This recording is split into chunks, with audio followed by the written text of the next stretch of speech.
जन स्वराज पार्टी की अगर बात की जाए तो डॉक्टर साहब आप बहुत पहले से लगे हुए हैं, पार्टी के लिए आप काम भी कर रहे हैं। 11 तारीख को हुँ, पटना के गांधी मैदान में हुँ, बिहार बदलाव रैली भी है, जी। क्या मानी जाए? देखिए, जन स्वराज का फाउंडर मेंबर रहा हूँ मैं और अभी मैं स्टेट कोर कमेटी का मेंबर हूँ और ये हमारे लिए एक प्रोसेस है और उस प्रोसेस के बीच-बीच में ऐसे इवेंट होते हैं। प्रशांत किशोर जी भितरवा आश्रम से 2 अक्टूबर 2023 से जो उनकी पदयात्रा शुरू हुई थी, उसके कल्मिनेशन का एक फॉर्म ये है कि पूरे बिहार से जो जनता जागरूक हुई है, हमारा जो नारा है, सही लोग, सही सोच, सामूहिक प्रयास। तो प्रशांत किशोर जी ने अपना प्रयास जो किया और सही लोगों को पूरे बिहार से चुना और जनता तक हम अपनी बात को जो पहुंचा पाए हैं, इस पूरी जनता तक अपनी बात को पहुंचाने के बाद ये एक हुंकार रैली है, ये एक बदलाव रैली है इस बात की कि जनता अब जाग चुकी है और जनता अब मुद्दों पे वोट करेगी। बिहार का मुद्दा क्या है? बिहार का मुद्दा है पलायन, शिक्षा का गिरता हुआ स्तर, स्वास्थ्य की मूलभूत सुविधाओं का नहीं होना, यहाँ रोजगार की व्यवस्था नहीं होना और जो इंफ्रास्ट्रक्चर है उसका बहुत ख़राब लेवल पे होना और करप्शन। इन मुद्दों पे बिहार की जनता को हम आहूत करते हैं 11 अप्रैल को ऐतिहासिक गांधी मैदान की धरती से इस बात का ऐलान होगा कि बिहार की जनता बदलाव के लिए तैयार है। किस मुद्दे पे आप लोग काम कर रहे हैं खास करके? हमारा मुख्य मुद्दा क्या है आप? बिल्कुल, हमारा मुद्दा सबसे पहली बात है कि हम चाहते हैं कि जातिगत राजनीति ना हो करके, धर्म की राजनीति ना हो करके मुद्दों की राजनीति हो और मुद्दे बिहार का जो ज्वलंत मुद्दा है, कई सारी परेशानियां हैं, लेकिन हमारे मैनिफेस्टो में सबसे इम्पोर्टेंट पार्ट हम जिसको समझते हैं वो है शिक्षा। बिहार में मान लीजिए अगर हम ये कहना चाहते हैं कि बिहार के लोगों को हम जॉब देना चाहते हैं, लेकिन बिहार का 92% लड़का 10th पास नहीं कर रहा है या कॉलेज नहीं जा रहा है, तो शिक्षक बनेगा कैसे? हमारे मुद्दा ये है कि लोग अगर पढ़े लिखे भी हैं, स्कूलों में खिचड़ी बँट रही है जिसमें पिलुआ पड़ा हुआ है और कॉलेजों में डिग्री बँट रही है, तो लड़कों को डिग्री तो मिल रही है लेकिन वो एम्प्लॉयबल नहीं है, उनको कहीं जॉब एक प्रॉपर मीनिंगफुल एम्प्लॉयमेंट नहीं लग सकता है। तो हमारा मुद्दा है शिक्षा, हमारा मुद्दा है पलायन को रोकना और यहाँ पे इंफ्रास्ट्रक्चर को डेवलप करना ताकि यहाँ पे हम रोजगार लोगों को घर पे अवेलेबल करा पाएँ। डॉक्टर साहब, बड़े बड़े जो राजनीतिक दल की जो पार्टियां हैं, क्या लग रहा है आपकी पार्टी कितनी जवाब दे पाएगी? बड़ा दल से आप क्या समझते हैं? जन स्वराज पार्टी को 1 करोड़ से ज़्यादा लोगों ने मिलकर बनाया है। बाकी लोगों की पार्टी हो सकता है किसी जाति विशेष की पार्टी हो, किसी व्यक्ति विशेष की पार्टी हो, लेकिन जन स्वराज पार्टी को प्रशांत किशोर जी ने नहीं बनाया है, डॉक्टर शाहनवाज जैसे लोगों ने नहीं बनाया है। ज़मीन से जुड़े हुए लोग 1 करोड़ लोग जो इसके सदस्य हैं, उन लोगों ने इस पार्टी की स्थापना की है, एक बात। दूसरी बात, पूरे बिहार के स्तर पे हमारे अध्यक्ष हैं, प्रखंड अध्यक्ष जो संगठन खड़ा है, 35 साल 40 साल की राजनीति करने वालों के पास ये संगठन का लेवल नहीं है। ये आप कह सकते हैं कि हम नई एंट्री हैं, लेकिन आप क्रिकेट के मैच में देखेंगे तो कहीं न कहीं से तो शुरुआत होती है ना। कई बार ऐसा होता है कि खिलाड़ी आता है, पहले 3 मैचों में 3 सेंचुरी भी बनाता है। तो ये तो जनता के आशीर्वाद की बात है। जनता का आशीर्वाद मिलेगा तो जन स्वराज निश्चित रूप से अपना सत्ता परिवर्तन करेगी और लोगों की आकांक्षाओं को पूरा करेगी। डॉक्टर साहब, क्या लग रहा है ये जो बिहार बदलाव का जो रैली है, महारैली है, कितना प्रभावशाली होगा पटना जाने के बाद से आप लोगों का? हमारा मकसद बिहार की जनता को जागरूक करना है ताकि लोग जगे। हर आदमी चाहता है कि ये जो व्यवस्था है जिसमें बुलेट ट्रेन की बात की जाती है, लेकिन यहाँ स्लीपर ट्रेन की व्यवस्था नहीं है। तो आप ये बताइए कि मेरे घर में अगर पुलाव बन रहा है और आपके घर में सत्तू भी नहीं है, तो ऐसा व्यवस्था कब तक चलेगा? तो लोग चाहते हैं कि व्यवस्था परिवर्तन हो।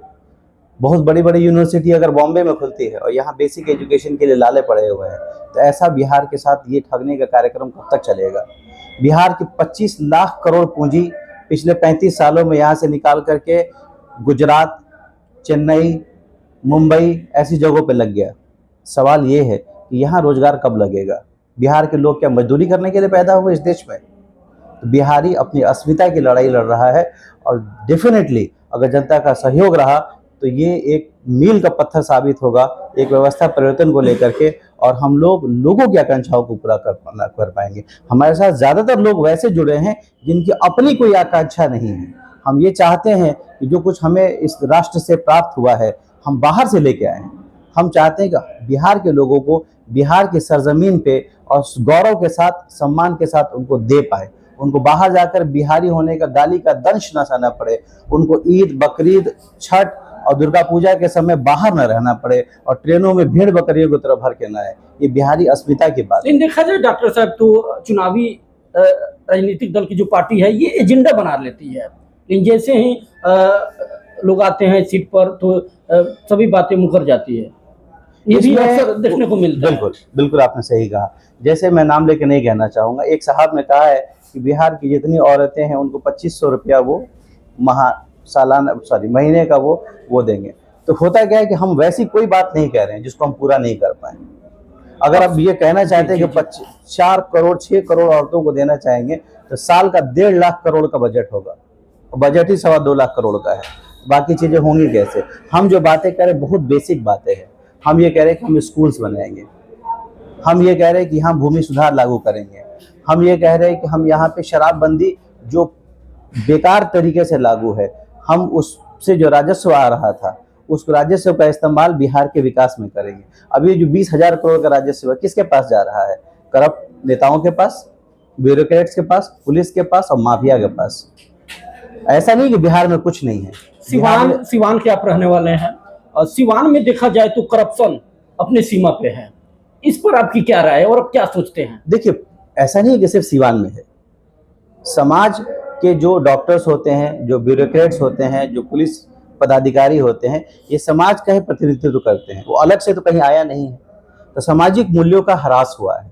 सामाजिक, किसी बड़े आदमी ने कहा है कि मोरालिटी चोक्स इन पॉवर्टी। जब गरीबी होती है ना तो नैतिकता धरातल पर चली जाती है, जमीन में, गर्त में चली जाती है। तो ये एक समाज के तौर पे, इसलिए हमारा जो प्रयास है वो सिर्फ सत्ता परिवर्तन नहीं है, व्यवस्था परिवर्तन है। व्यवस्था में सिर्फ ब्यूरोक्रेट्स नहीं है, व्यवस्था में सिर्फ नेता नहीं है, इसमें जनता को, इसलिए हमने कहा कि सामूहिक प्रयास होना चाहिए, जनता को जागरूक होना पड़ेगा। चलिए, अंतिम सवाल आपसे रहेगा मेरा। बिहार में देखा जाए तो जो चुनाव होते हैं, कोई भी चाहे वो चुनाव हो, जाति का इफेक्ट बहुत बड़ा इफेक्ट रहता है। इसका असर आपकी पार्टी पर कितना पड़ेगा? देखिए, जातिगत व्यवस्था जो है उसको हम प्रमोट नहीं कर रहे हैं, लेकिन ये बात है कि जो भी काबिल आदमी है वो किसी न किसी जाति से होगा और हर जाति में कामयाब आदमी है। तो ऐसा तो नहीं किया जा सकता है कि कोई एक वर्ग का है तो उसको रिप्रेजेंटेशन नहीं दिया जाए।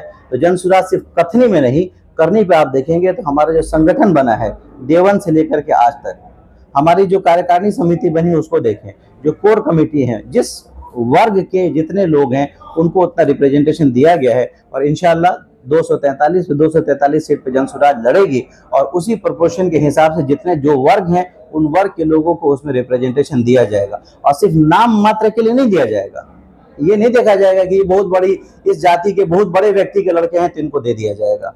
सही आदमी होना चाहिए, सही आदमी होना चाहिए और उसके अंदर लोगों के अंदर एक्सेप्टेंस होना चाहिए और उसको जन सुराज टिकट देगी। और इन सारी बातों को ध्यान में रखते हुए हम समता मूलक समाज का निर्माण करना चाहते हैं। हम ये नहीं चाहते कि किसी एक जाति विशेष का, किसी धर्म विशेष का बोलबाला हो। हम चाहते हैं कि समाज के सारे लोग बराबरी में मिल करके आके इस राज्य का, इस देश का विकास करें। 243 सीटों की बातें हो रही है, आपकी पार्टी चुनाव भी लड़ेगी 243 सीटों पर।